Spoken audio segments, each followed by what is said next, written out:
Excuse me, let me get my notes here, sir. Trained in the PBJ, which was the Navy and Marine Corps designation for the B-25. PBJ was, J was the designation for North American in the Navy and Marine Corps, and PB was like patrol bomber.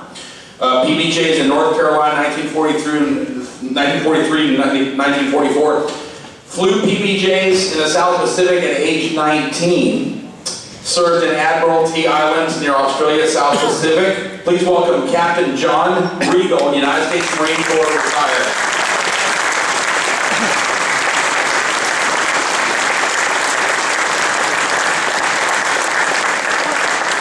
What we thought about doing was doing a kind of question-answer thing between me and Mr. Riegel, but I think what we're going to do is I think we're just going to open up and let him start talking. Well, good morning, veterans and supporters.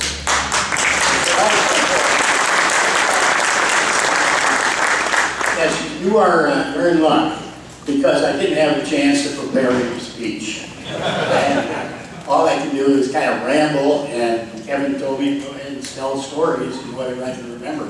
Surprising how much you can remember that made such an impact on your life at 17, 18, 19. It was quite a serious time in our country, and so many people pitched in and do their part to keep it going. So we support the Hope folks as well as the 16 million who were in the armed forces. I do have a lot to remember, and I hope I don't spend too much time just thinking of some of the little things. Some were major, some you think were highly, but others were just little things day to day that hard to forget. You just think back. I guess I'll be getting in the beginning and just cut me off. We got time. The beginning for me was after Pearl Harbor. We knew what was going on in the world. It was wartime, and time would come and we'd probably be into it. I was interested. I was a skinny senior in high school when Pearl Harbor occurred. I lived on a farm, so wasn't much I could do except wait. And graduated in June, still 17, and waiting for the draft. One day, a bunch of us were attending a bond rally out in the athletic field. There were some bonds and stamps and recruiting and so on. So walking around, I came to a Navy recruiter. Who was a nice officer in his white uniform, impressive. So walking by, he said, "Hey, want to sign a mock-up?" Which they had there. "Oh, sure, anything for an adventure." So I got in it and strapped in. It was elevated. Pretty soon they turned it on and started roaring around Revolution. So we did that for a little bit, and then it got me out, and I didn't have any problem with it. I walked away. He said, "Hey, how'd you like to join the Navy Aviation Cadet program?" "Oh, why, sure, it's better than a draft." So you'd have to wait. I can sign you up in the V5 program, but you have to wait until you're 18 doing swearing in. And your parents have to sign for you. So told where I lived, he came out, signed me up, and said, "Okay, we'll call you when you're 18. And they did. Went up to Detroit, swore in, and said, "Well, now you got to wait for someplace to go." And so we waited. I went to a semester of college to fill in. And sure enough, in March, I received a notice that report to Detroit and prepare to travel. So out March 8th, there were about a dozen of us from 18, 19-year-olds who from Michigan, Ohio, who came, stayed at the catalog. You know, that's one of the details. How do you remember what hotel you stayed at in 1943? I don't know. But I did. It was Cadillac Hotel, like famous in Detroit, right? So we stayed overnight, got on the plane, I wish we could, the train in the morning, and headed west. We ended up in Helena, Montana. You know, boy off the farm who'd never been out of Michigan, Ohio, goes out to the Wild West. And it was, at that time, still pretty wild. Old mining town, bucket of blood balloon, saloon, mining and shoot 'em up. But anyway, it was quite an experience. It was fun, and we stayed at a boys' Catholic school. There weren't many boys around, they were all in the service. So they put us up, I think it was a way of subsisting until they could get students again. It's a wonderful school now, by the way. We got to wear uniforms from the Depression. The green wool and everything was what they wore in the CCC. That was our uniform. Things were desperate. We learned some things about engines and aircraft and navigation and signaling. We got to fly Piper Cubs out at the airport. And that was our first experience in flying and trained. It was a pretty good country to train in. It was pretty wide open, some hills. Excuse me. But it's a good experience. And a good time. We had a pretty good time. We had to stay an extra month because they didn't have room for us anywhere. I think we were the second class of V5 cadets at Carroll. And I think we were the last ones. I don't know what happened in the pipeline by then for pilots, but I think it was start to fade out. And I'll probably pause for my time to time, okay, if you forgive me. The mind doesn't always work as well as I'd like. Yeah, the next class coming in was V12, which was so we finally got clearance to go to St. Mary's College in California. This is mostly physical, mental, and learning about the Navy. The Navy was our trainers. And so that was pretty good duty. We got blue uniforms for finally. And we had weekends in San Francisco or Berkeley. I know I'm random, but you know, this is how my darn mind works. I'm going through memories. They were real memories for me. And they still have an impact on me. And thank God for leading me all the way. And so yeah, we had some good times. And they treated us like officers in San Francisco. I guess because we had a blue uniform and had a star on our sleeve. But anyway, they had dances, you know, those who were there for us to dance with and so on. And it was great. The next was Pasco, Washington. Went there for primary flight training. We went into the great plane that I love, is the Stearman. The Yellow Parable, they were yellow in the Navy. And as far as I'm concerned, they were the most fun to fly. We did aerobatics, formations, low-level flight, you know,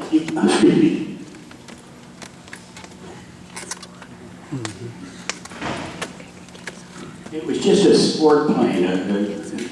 We have one in here, and you just, they're still around, and still people with, I've had two flights here. You know, on flight day, they take a passenger. I got 2 times in the Stearman. You can't ask for more than that.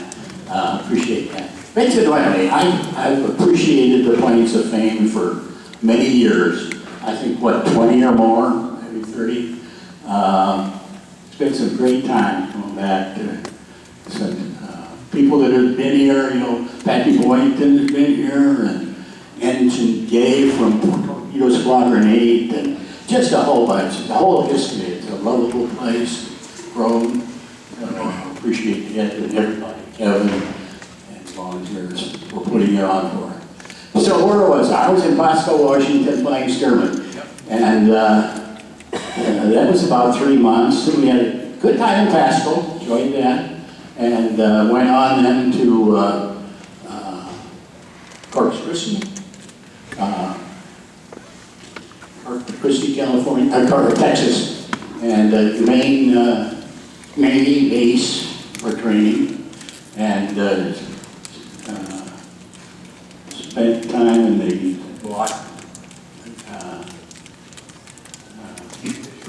Yeah. And trained in that, and then we had to choose between what we wanted to serve in.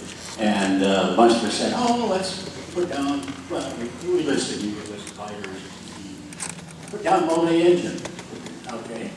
And also you got to choose which service you were going to be in, Navy or Marines, duplication. And so someone said, hey, I hear we can fly the A-20. Let's put down multi-engine. We did. We got what we asked for. And we started training in SNBs, which is a Beechcraft, twin engine, small, like 4 or 5 passengers.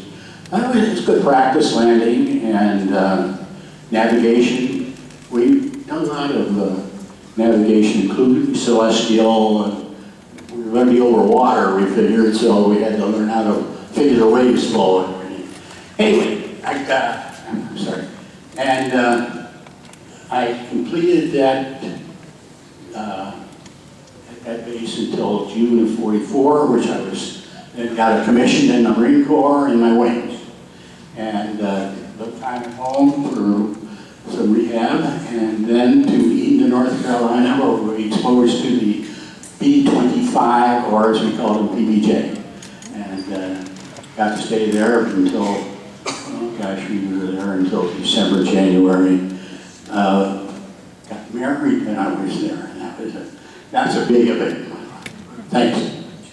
And so I went out to the West Coast, San Diego, Miramar, and waiting. Did a lot of waiting. I figured I could have been out of the field by a year earlier if it had been time between bases and just waiting. But anyway, we were going to get a ship ride to the Pacific, and wouldn't you know that the E-Day happened on the day before we were going, and we got to celebrate on a ship like a nothing. All that was going on back in San Diego, and we were confined to the ship. So anyway, we left next morning on a Victor ship to Zigzag and to Pearl Harbor, and then we ended up at the Admiralty Islands in South Pacific, and they picked us up and took us to an island called Emerald, which is those islands, and we joined the MAG 61 group, and they had 4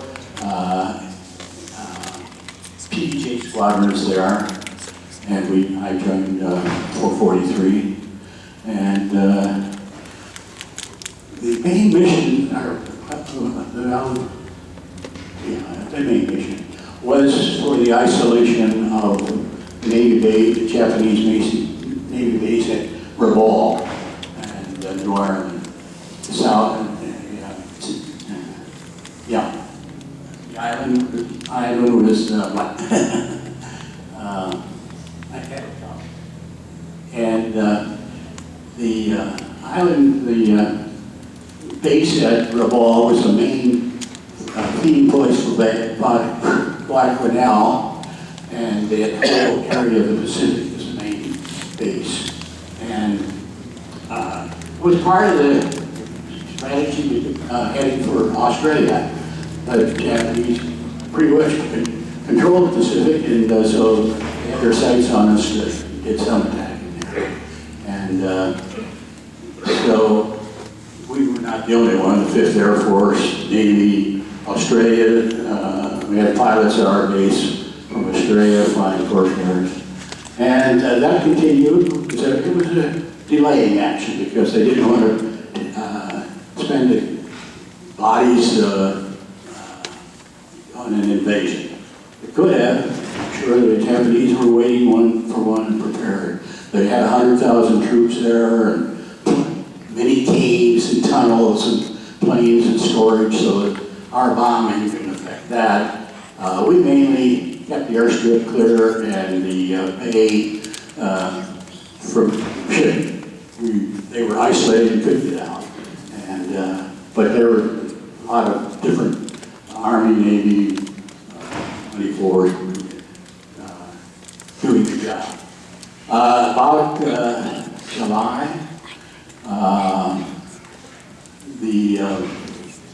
we were loaded up and flew up to the Philippines to prepare for the invasion. We had been training wing rockets, low level, and tiny tip Canton rockets in Bombay. So we started preparing there, went up to Mindanao, had a base there, and continued to get ready. About that time, the atomic bombs went down.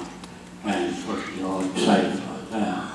And so, as you know, the Japanese surrendered, celebrated that, made the invasion unnecessary, which would certainly be been terrible in the loss of life for both us and for the Japanese people.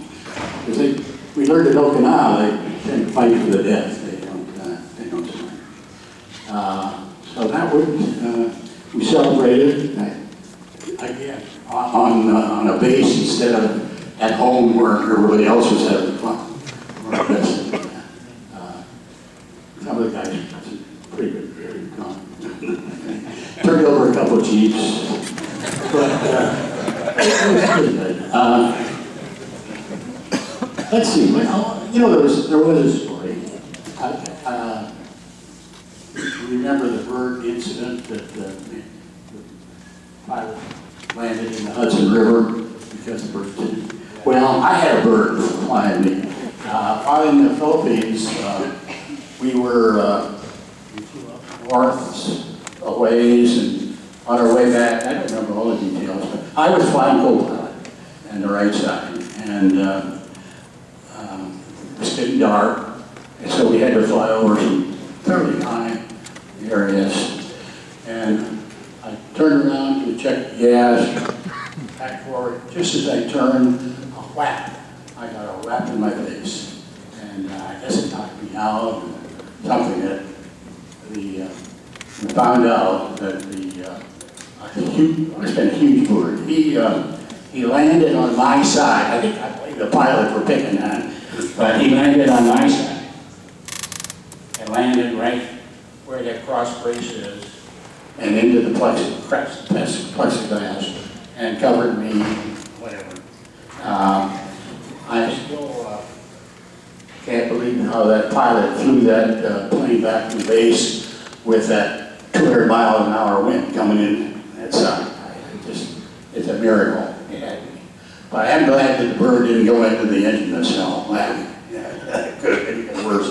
But anyway, got down and took me into the medic and cleaned me up and he examined me and everything. He said, "That blood in you is a bird's blood." I was covered with plexiglass, and they had to carry me out of there. I don't even know what happened. But so, gave me a shower, I was ready to go. So, all that, you know, little things like that. And another time I had a tire blow out on takeoff. Just going down the runway, hadn't got off, and pow, brand new US Royal tire line. Everyone went in. Spun, nothing happened except to the plane. Got the wing and the prop. To us, went into medical and nothing wrong, but we were entitled to a shot of Minnesota brandy. So that meant. So there are things like that, you know, little things that you think of, and was glad that it was over, glad we won the war. It was a terrific effort. we had the Lord with us, I know. So, Kevin, that's all I have to run out.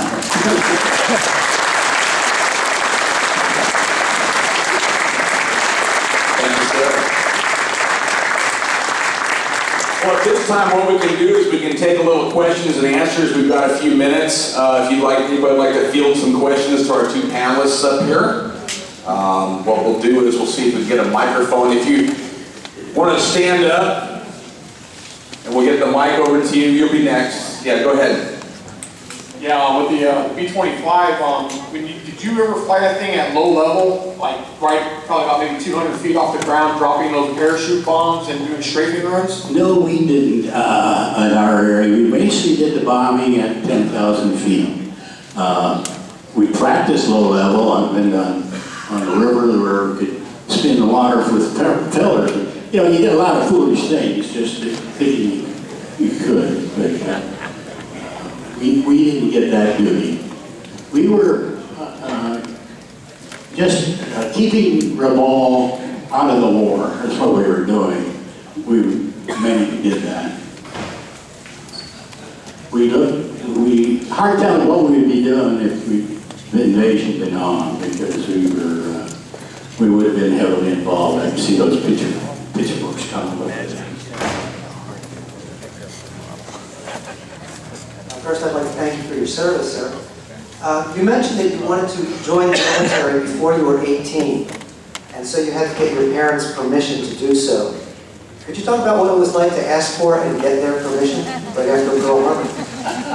Well, if I can ask. My dad, he wasn't anti-military. He'd served in World War I, but he wasn't sure he could trust the Navy officer. So he gave a bit of trouble on it. But finally, all of us or whatever, he was persuaded to go ahead and sign it, you know. So it was actually, you know, the whole event was kind of crazy. We were there at the recruiting, and he called me over out of the group, and that he then, you know, asked me to see if I wanted to sign up. No, the whole thing was crazy.